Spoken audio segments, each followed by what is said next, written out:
여러분 안녕하십니까? KBS 아메리칸 뉴스입니다. 대선까지 이제 18일. 오늘 KBS 아메리칸 뉴스는 11월 선거에 출마한 각 지역 한인 후보들의 현황을 먼저 전합니다.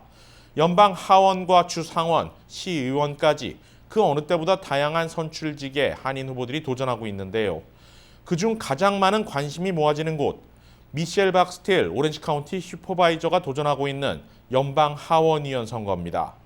선거에서 진 적 없는 한인 최고위직 정치인의 또 한 번의 도전은 한 차례 무산됐던 첫 여성 연방 하원의원 탄생으로 이어질 수 있을까요? 이우수 기자가 취재했습니다. 현역 할리 루다 의원을 상대로 연방 하원에 도전하는 미셸 박스틸 후보. 미셸 후보는 2년 전 블루웨이브의 영향으로 빼앗긴 48지구의 탈환을 준비하고 있습니다. 전통적으로 공화당 지지층이 강세를 나타내는 지역인 만큼 노력에 비례하는 성과를 이뤄낼 수 있을 것이라는 각오입니다. Polling came out. It's 44-44. It's just totally even right now, and it's so close. But only good thing is my opponent's been sitting at home for last 7 months, and he's not coming out. And we've been doing all the door knocking. So we did about 60,000 door knock. Last 7 weeks. 지지자들 역시 공화당 텃밭을 회수하는 인물로 미셸 후보만한 적임자가 없다는 생각입니다. Michelle represents the best chance of taking back the 48th district. I wholeheartedly support Michelle Steele. I supported her for her supervisor race. We become friends. I worked with her a lot side by side when I was the mayor. We worked together a lot, really well with the Board of Supervisors, and I know that we can do the same thing when she's in Congress. 라구나 비치와 뉴포트 비치 등 오렌지 카운티에 속한 7개 주요 도시와 가든그로브, 센타아나 일부 지역을 관할하는 연방하원 48지구의 한인 유권자 비율은 높지 않습니다. 전체 유권자의 1%에 지나지 않지만 지금처럼 상대 후보와 격차가 대등한 상황에서는 결국 한인 유권자들의 표심이 캐스팅 보트 역할을 하게 됩니다. 한 표 한 표가 너무 중요하거든요. 그래서 사실 저희 그 48th Congressional District에 한국 분들이 3,500분들이 레지스터를 하셨어요. 그래서 그분들이 다 나와서 뽑아주셔야 되기 때문에 미셸 후보는 세금 감면과 영세업자들에 대한 지원, 각종 정부 규제 완화를 주요 공약으로 내세우고 있습니다. 코로나 사태로 어려움을 겪고 있는 사업자들에게 가장 많은 혜택을 돌려줄 것이라는 각오입니다. 미셸 후보는 한인 최초의 조세 형평국 위원, 오렌지 카운티 슈퍼바이저 위원장을 역임했으며 한인 커뮤니티 정치력 신장을 위해 끊임없이 노력한 인물입니다. 이번 목표를 이뤄낼 경우 한인 커뮤니티의 대변자이자 한미 관계 개선을 위해 앞장설 수 있는 거물급 정치인이 될 수 있을 것이라는 기대입니다. 연방하원 48지구는 상대 측 후보와 오차 범위 내에서 접전을 벌이고 있는 지역입니다. 미셸 후보는 한인 여성 최초의 연방하원 입성을 위해 한인 유권자들의 전폭적인 지지를 거듭 당부했습니다. 헌팅턴 비치에서 KBS 뉴스 이우수입니다. 한때 연이어 한인 시장을 2번이나 배출하며 정치 1번지로도 불렸던 얼바인 씨는 현재 그 명맥이 끊어진 상태인데요. 이를 다시 잇고자 한인 후보가 출마했습니다. 얼바인 시의원에 출마한 태미 김 후보를 김경일 기자가 만났습니다. 태미 김 후보 선거 캠프는 이른 아침부터 가가호호 방문으로 하루를 시작합니다. 한인과 중국, 타인종 봉사자들과 함께 유권자들의 집을 직접 방문하며 지지를 호소하고 있습니다. 유권자들은 태미 후보의 활기찬 모습에 환한 미소로 지지를 표했습니다. 한인들도 함께 응원했습니다. 태미 김 후보와 봉사자들은 소중한 한 표를 위해 오전 8시부터 가가호호 방문을 이어가고 있습니다. 태미 김 후보가 만들고 싶은 어바인시는 안전하고 살기 좋은 곳입니다. 이는 어느 정치인도 마찬가지겠지만 연방과 주정부, 카운티 정부로부터의 방침을 그냥 따르는 것이 아닌 어바인시에 맞는 정책이 우선시돼야 한다고 강조합니다. Right now, the city of Irvine is facing a $22 million budget shortfall as a result of COVID. And we need to get our businesses opened back up, but in a way that is safe. 오전 10시 이후부터 시작된 전화 캠페인. 평일은 20명, 주말은 30여 명이 봉사하고 있습니다. 태미킴 후보 지역구 한인 유권자는 9천여 명, 가구 수만 5천 가정이 넘습니다. 봉사자들은 지역 주민들의 지지를 호소하며 전화와 이메일, 문자 메시지로 홍보에 주력하고 있습니다. 어바인 유권자는 13만여 명, 태미킴 후보는 아택의 권익공호와 여성단체 활동을 펼치며 지역 주민들과도 친밀한 관계를 유지하고 있고 강석희 전 어바인 시장 등 한인 단체들로부터도 지지를 받고 있습니다. 또한 데이브민 가주 상원 후보 등 서로의 캠페인을 함께 돕고 있는 것도 김 후보의 강점으로 꼽힙니다. 태미킴 후보는 지난 16년 전 강석희, 최석호 시의원의 당선을 이끈 한인 1세대와 2, 3세대의 지지층을 확보해 반드시 승리로 보답하겠다며 한인들의 관심과 지지를 당부했습니다. 태미킴 얼반 시의원 꼭 찍어주세요. 화이팅! KBS 뉴스 김경일입니다. 무산된 대선 2차 토론회를 대신해 트럼프 대통령과 조 바이든 민주당 대선 후보가 어제 각각 개별 대담 방송에 나섰습니다. 오히려 토론에서 나오지 못한 날카로운 질문들이 두 후보에게 쏟아졌는데요. 이에 답변하는 트럼프, 바이든 두 후보의 반응도 극명한 대조를 보였습니다. 어제 NBC 대담 방송에 출연한 트럼프 대통령. 처음부터 뉴스 앵커 서벤나 거스리의 송곳 같은 질문이 들어갔습니다. You didn't. You asked some follow-up questions. Who specifically? A couple of days later, on a different show, you denounced white supremacy. But you always do it. You always start off with a question. You didn't ask Joe Biden whether or not he denounces Antifa. 진행자는 트럼프의 트위터와 관련해서도 날카로운 질문을 이어갑니다. This week, you retweeted to your 87 million followers a conspiracy theory that Joe Biden orchestrated to have SEAL Team 6, the Navy SEAL Team 6, killed to cover up the fake death of bin Laden. Now, why would you send a lie like that to your followers? You retweeted That was it. a retweet. That was an opinion of somebody, and that was a retweet. I'll put it out there. People can decide for themselves. I You're don't the take a president. position. You're not like someone's crazy uncle who can just retweet whatever. That was a retweet. And I do a lot of retweets, and frankly, because the media is so fake and so corrupt. 같은 시각 조 바이든 민주당 대선 후보는 ABC 방송과의 대담에 나섰습니다. 최근 트럼프 행정부의 연방 대법관 인준 강행에 맞서 민주당이 집권 후 의회에서 연방 대법관 수를 확대하겠다는 맞불 전략이 논란을 일으키는 상황. 바이든 후보도 해리스 부통령 후보도 뚜렷하게 답변은 회피했던 상황인데 이번 대담에서는 피해가지 못했습니다. So you're still not a fan? Well, I'm not a fan. I didn't say it depends on how this turns out. Not how he wins, but how it's handled. How it's handled. Well, right now it looks like they're going to have a vote around Halloween. So if they vote on it That's before the appropriate election, you are open to expanding the court? I'm open to considering what happens from that point on. 전반적으로 바이든 후보의 대담은 차분하게 진행된 반면 트럼프 대통령은 진행자와 시종일관 격앙된 분위기를 이어가면서 서로 대조를 이뤘습니다. TV 시청률에서는 바이든 후보가 더 높았던 것으로 조사된 반면 화제성 면에서는 단연 트럼프 대통령이 우세했다는 평입니다. 미국 제약사 화이자가 개발 중인 코로나19 백신에 대한 긴급 사용 승인을 다음 달 말 신청할 것으로 알려졌습니다.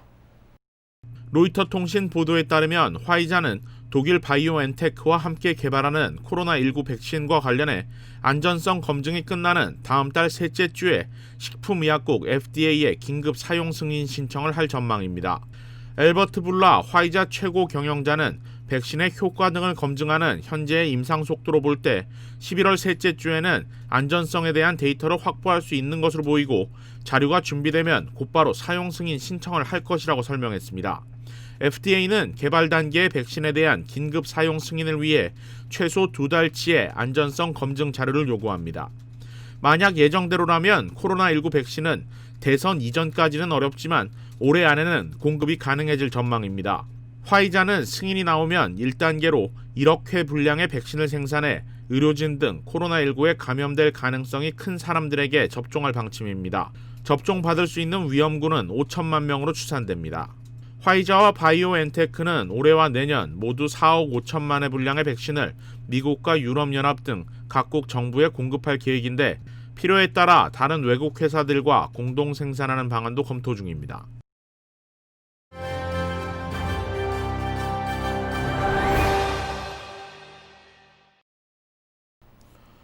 오하이오를 잡지 못하는 공화당 대선 후보는 결코 대통령이 될 수 없다.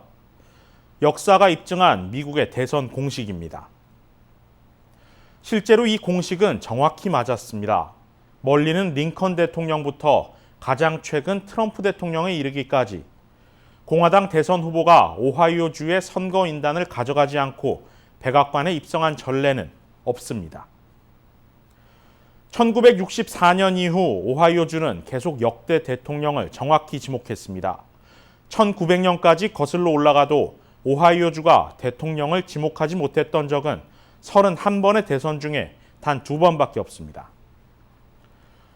통계와 역사는 미래를 내다본다. 이 가정하에 현재의 오하이오주를 한번 살펴볼까요? 폴리티코의 가장 최근 여론조사는 공화당 트럼프 대통령이 지지율 48%, 민주당 조 바이든 후보가 47%로 미세하게나마 트럼프 대통령이 우세를 점하고 있었습니다. 그런데 지난주 들어 이 지지율이 역전됐습니다. 뉴욕타임스 시에나 컬리지 여론조사 결과 조 바이든 후보가 트럼프 대통령을 45%대 44%로 역전했습니다. 이 두 여론조사는 정확히 트럼프 대통령의 코로나19 감염 이전과 이후로 나뉩니다. 같은 뉴욕타임스 여론조사에서 과반이 넘는 58%의 오하이오 유권자가 트럼프 대통령이 자신의 코로나 감염 대비에 소홀했다고 답했다는 점에서 이 1%포인트 역전이 주는 메시지는 분명해 보입니다. 앞서 지난주 목요일 참여 2020 첫 번째 브리핑에서 저희 KBS 아메리카는 공화당이 확보한 선거인단 수를 204명으로 계산했다는 점 주목해 주시기 바랍니다. 이는 여러 다른 언론 여론조사 기관이 최대 125석 정도를 공화당 안정권으로 잡은 것보다 훨씬 공화당에 유리하게 잡은 것이고 저희는 여기에 오하이오주를 포함시켜 놓았습니다. 북동부 지역은 인접주 표심이 비슷하게 따라가는 성향이 높습니다. 따라서 만약 민주당 조 바이든 후보가 오하이오주에서 승리할 경우 앞서 저희가 지난주 금요일에 승부처로 분석해드렸죠. 오하이오와 맞닿아 있는 미시간주와 펜실베니아주에서는 더 큰 격차로 이길 가능성이 아주 매우 많이 높습니다. 반대로 트럼프 대통령으로선 오하이오주에서 승리해야 한다 해도 어제 언급해드린 미, 펜, 위 이 세 개 주의 승리를 장담할 수는 없습니다. 만약 오하이오주를 빼앗긴다. 트럼프 대통령의 재선 가능성 0%에 가깝습니다. 앞서 오늘 서두에 언급했던 공식을 민주당 대선 후보에게 대입하면 메릴랜드주를 꼽을 수 있습니다. 1948년 트루먼 대통령 재선 이후 딱 한 번을 빼곤 메릴랜드를 빼앗긴 민주당 대선 후보는 단 한 번도 백악관에 발을 디디지 못했습니다. 그러나 메릴랜드주는 선거인단이 8명에 불과해 이번 대선에 정확한 표본이 되기에는 부족합니다. 여기에서 주목해야 하는 또 다른 경합주, 플로리다주입니다. 플로리다 유권자들 역시 1960년대 이후 치러진 14번의 대선에서 13번을 자신들이 뽑은 대선 후보를 백악관으로 이끌었습니다. 딱 한 번 1992년 빌 클린턴 당시 후보가 플로리다를 내주고도 대통령에 당선된 적이 있습니다. 그러나 이때는 10%가 넘는 지지율을 얻었던 로스페로 후보까지 3파전이 펼쳐진 때라 예외로 볼 수 있습니다. 바로 플로리다의 현재 상황 살펴보죠. 선거인단 29명, 4년 전 트럼프 대통령이 힐러리 클린턴 후보를 1% 차로 이긴 곳입니다. 9월 3일 기준 퀴니피악 대학 여론조사 결과 바이든 후보 지지율 48%, 트럼프 대통령 지지율 45%로 3%포인트 차였습니다. 같은 대학 여론조사가 트럼프 대통령이 코로나 확진 판정을 받은 한 달 뒤에는 어떻게 변했을까? 11%포인트 차까지 벌어졌습니다. 이 정도면 대선 결과를 보는 것이 무의미하겠죠. 그러나 민주당에서 안심하긴 이릅니다.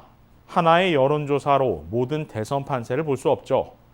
퀴니피악 여론조사 바로 하루 전 서포크 유니버시티와 USA 투데이지가 공동으로 실시한 여론조사 결과 트럼프와 바이든 45% 지지율 동률로 나타났습니다. 둘 다 매우 공신력 있는 여론조사 시스템을 인정받고 있지만 전체적으로 동료로 발표한 서포크 유니버시티가 신뢰도 면에서 조금 더 높은 평가를 받고 있습니다. 그리고 트럼프 대통령이 지난 주말 플로리다 유세에 나선 이후 가장 최근 로이터 입소스 여론조사에선 두 후보 간 격차가 2%포인트까지 줄었습니다. 한편으론 같은 주의 여론조사가 어떻게 이렇게 다를 수 있을까도 싶습니다. 그래서 플로리다주가 접전주 스윙 스테이트의 대표 지역으로 꼽히는 이유로도 볼 수 있습니다. 위치는 미국의 남동부 끝단, 중남미 해협까지 아우르는 지리적 특성상 플로리다주는 지역별 표심 변화가 가장 빠른 곳입니다. 민주당 강세일 때도 공화당이 지역별로 승리하는 곳이 나올 정도죠.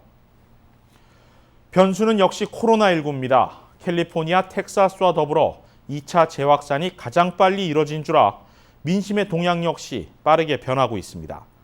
공화당 입장에선 전당대회를 취소한 악재가 떠오르는 주기이기도 합니다. 마지막으로 플로리다주는 미국에서 가장 선거 개표가 빠른 주이기도 합니다.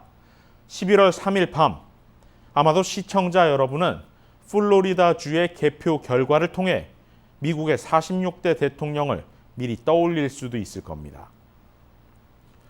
결과적으로 트럼프 대통령은 오하이오주와 플로리다주를 반드시 잡아야만 하고 바이든 후보는 플로리다와 오하이오를 놓쳐도 절망적인 상황은 아니다.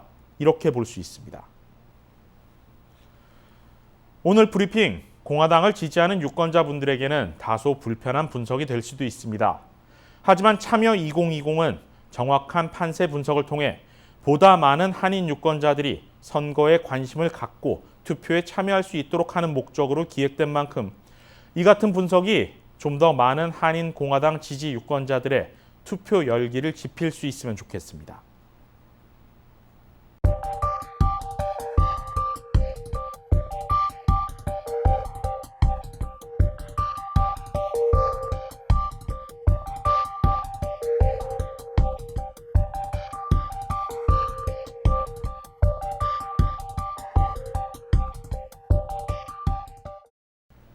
KBS 아메리칸 뉴스 마칩니다. 고맙습니다.